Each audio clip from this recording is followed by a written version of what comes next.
When a technician finds recommended but not authorized extra repairs, we stop and clearly explain why they matter. Start by describing the defect in simple terms and link it to immediate risks such as safety, system failure, or higher future costs. Give a concise written estimate that breaks out parts, labor, and options so the homeowner can see consequences of doing the work now versus later. Show the practical steps the homeowner can take to minimize risk until a decision is made, such as temporary fixes, avoiding certain equipment use, or scheduling a follow-up appointment within a specific time frame. Explain how delaying a repair like a motor replacement may lead to cascading damage, longer downtime, and higher total cost. And quantify that with approximate ranges when possible.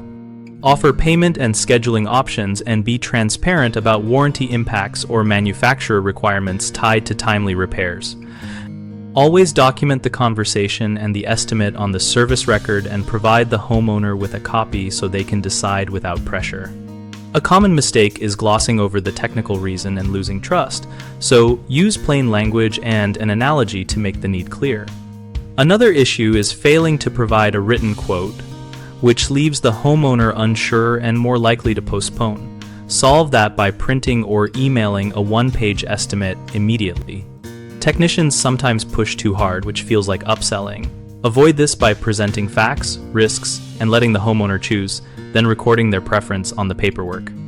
BigHomeProjects.com connects homeowners with local contractors and lets us share clear repair guidance and written estimates in our project posts. We run a community discussion area where homeowners and contractors can ask questions, compare options, and learn how to handle decisions about extra repairs.